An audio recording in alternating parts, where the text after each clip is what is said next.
Well, here we are. Another Thoughts from the Office, Rednecks Pride Outdoors.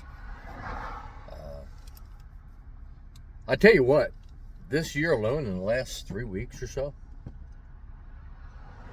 I have been talking to more folks about evictions of raccoon that, I mean, let's face it, I've never had this many discussions before. And they're legitimate questions. Some of them are asking why in the past the raccoons took off the first night, but now it seems that there's a couple jobs they have that the raccoons aren't taking off as fast. And I'll say to them, well, how many days have you given it? And they'll say, well, it's the second day, and they're still there. Or the third day, and it's still there. And I said, I tell them, I never anticipate the female taking the pups out faster than 3 to 5 days. And sometimes it's 7. And it's just the way it is. And a customer called me last night, and as I was talking to the customer, it's the second night, and they're saying they're still there, and I'm saying you got to give it 3 to 5 days, easy.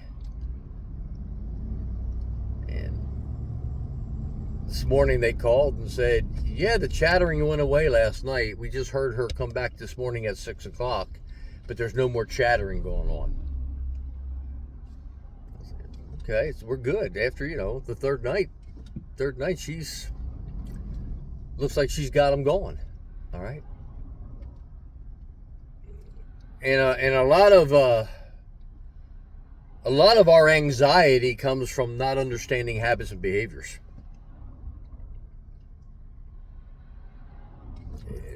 Us, wildlife control.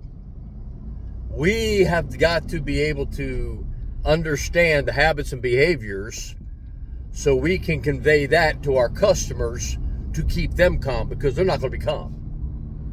They want them going, and they want them going now. And unfortunately, I'm probably going to get in trouble for this. We as wildlife control industry today, we're the same way. We want them going, and we want them going now. We want to, and that's what it is. We want it now. And the thing I've learned over 45 years of doing wildlife control as a service is what I want don't matter. What I want means nothing. It's what that animal I'm trying to deal with wants.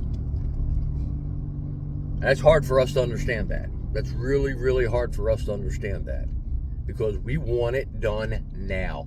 And we've got all these methods, we got all these things that work pretty fast compared to back in 1979 when I got into it. And you heard the story when I got into it. There was no written material. The phone I had to use was a rotary phone. And I had to put a dime into it when I was out on the road, or a quarter, actually, I guess it was a quarter. I had to put a quarter into them when I was out on the road to call into the office to get the messages that I needed. Come a long way, baby. So what happens is we go to our customer and we tell them this is going to work like a charm, the eviction, because in our brain, it's a magical potion. And the only reason eviction works is because we know what the habits and the behavior is of the sow raccoon with her pups. And depending on the product you're using, you're going to get different levels. Now,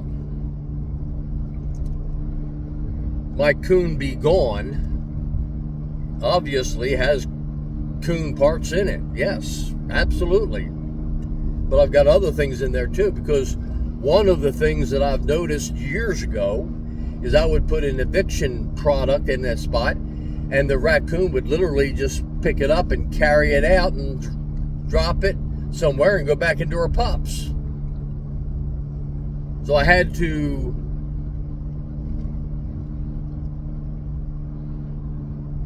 work that behavior out of the equation. I didn't want her picking it up in her mouth and carrying it somewhere. So I had to figure out what to do to stop that. I got a fox job going right now. I've got a lot of fox jobs going right now. But I got one particular fox job. I needed to see what this vixen and the male was doing, because they was not with the pups. So the pups are weaned. They're feeding, and what's happening is the vixen and the male is bringing carcasses to the pups, and they drag it underneath the deck. So I took a stick, little stick, and put gray fox gland lure on it.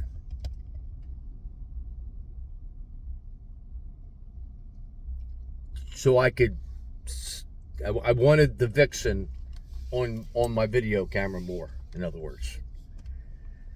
And I put the gray fox gland lure on it because I knew that would be a stronger curiosity feature there, rather than just my red fox gland. I wanted something really different. And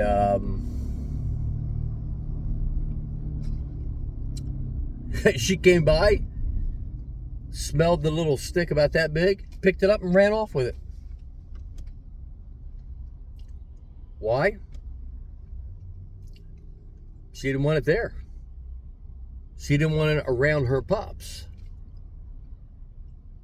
All right, so she literally picked it up and ran off with it. So that's what I needed to do with the Coon Be Gone also, is I needed to get an agent, something in there that the raccoon didn't want to pick it up and carry it out. All right, so that's the infomercial. But going back to our video here, everybody wants it done in one night, and I love it when it's done one night. And it's like the conversation I had with a WCO yesterday. Actually, I had two conversations with WCOs yesterday. Me making the product, they called me. Okay. And I had to explain that when she gets them out in one night, the den she's transferring them to is real close. Is real close. All right. And that is good, quote, but it's bad too. Because when they're real close, there's also that tendency for the sow to bring them back real fast. And people say, well, why? Why would they do that?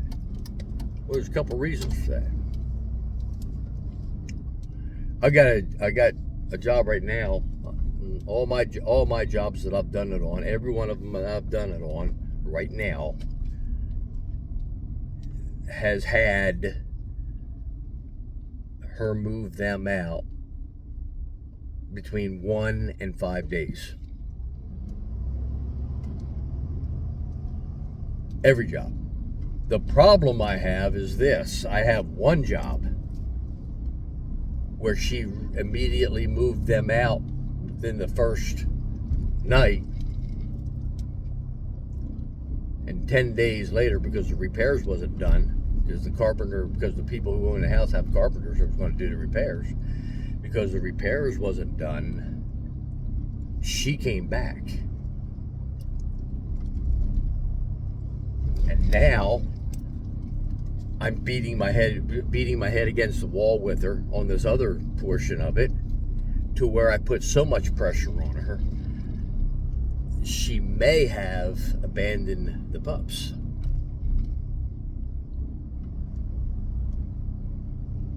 Okay?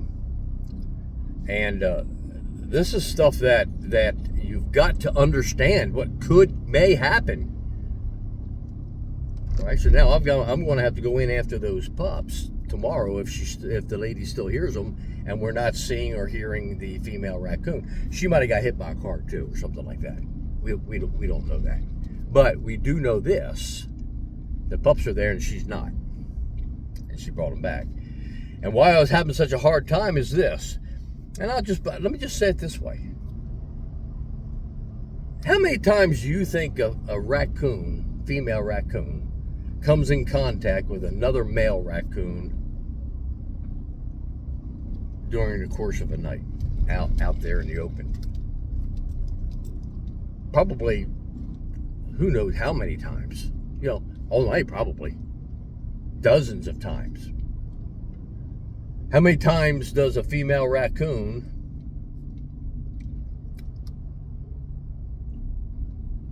actually get a male coming to the entrance of the den and she backs him off? Probably a lot. Okay? So, one of the things that happens in wildlife, whether it's squirrels or whatever, and I've said this and I keep saying it and keep saying it and keep saying it, okay, is animals live with life and death every day. They don't retain the catastrophe. Something happens, and unless there's a continuous physical negative that relates to that negative, and originally, they just accept it. We do it too. People do it too. You start to step out in the street and a car comes down, slams his brakes, and almost hits you. Misses you by that much. Do you stop crossing the street? No. You now just look a little harder. You now just try to be more alert. That's the same thing that's happening with the raccoon. Okay? They have that negative and they shoot out real fast. All right? They get out of the house real fast. They go somewhere close. But because that was the original den that they chose for the safety factors, and this is important, because they chose that for the safety factors, the first chance they get, being so close, she goes back the next night. She still smells the problem, but it's not a negative problem that's in her face again. And then they go back the third night, fourth night, fifth night, sixth night, and it's still there, but there's no negative, physical negative in their face again. And what do? They ignore it and they bring their pups back. And that is the worst raccoon to be in. Because that raccoon will fight you tooth and nail, do everything they possibly can to avoid to work around you until you got to put so much pressure on them. Now, like the old boy said to me yesterday, well, what do you do, man? I said, just like I told you, from day one, I go nuclear, man. I don't rely on a product around a hole. I go nuclear. I go up there. I want her to be afraid of the product. I want her to be afraid of me. I want her to be afraid of the unknown. I do everything in my power to make that raccoon know me and to make sure that raccoon knows that spot is not a safe place for her pups.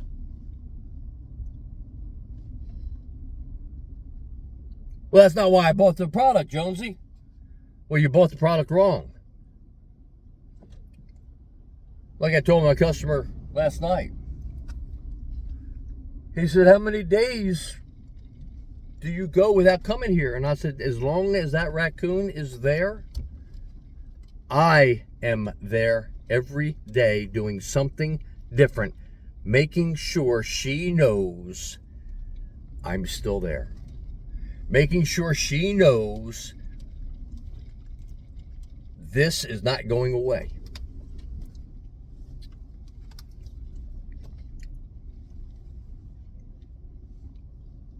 I need to re-imply, I will. I need to do something different, I will. And a lot of times I will. I've been known to do all kinds of crazy things. That's why I want to do the podcast with questions and answers, because there's something that we can't do in a training seminar or in something like this, okay? You can't cover it all. And we as humans, we have a problem, and that problem is this, and I'm speaking to myself. The problem is this: we want to do the least that we have to do just because. We do what we do every day the same way for no other reason that it's just what we do. And we don't want to go the extra half a mile. One of the things you're going to notice when you're using eviction paste or fluid or products, the longer and the more human-wildlife conflicts that's in that area, the more you're going to find animals that are no longer in the 80%, but they fall into the 20%, which means what? Been there, done that, learned, and now they'll figure out a new way to beat you. And it's our job to keep beating them. All right, I got to get up here and check this squirrel job, so we're going to leave it here. If I can get enough people for the podcast, we'll have a questions and answer podcast. Again, I hate to say it this way, but I've had a couple people in the last 3 weeks say to me, Jonesy, nobody knows who you are. You're just some guy that just came out of the clear blue sky, and they have no understanding of your history. And that's fine, and I'm happy with that. They don't know that I got 45 years in this business behind me. And the other things, whatever they may be. So, if enough people is interested in the podcast, we'll do it. I know Dave, he offered to come on. That's great, man. Dave and there's a few other guys that I know that know their stuff. Come on, and you'll be able to get a broad view other than Jonesy. All right. The only thing that makes me different from most of the other people out there is I make a product. Okay? I make the product. All right. I'll leave it here. Talk to you later. Redneck's Pride Outdoors. Thoughts from the office.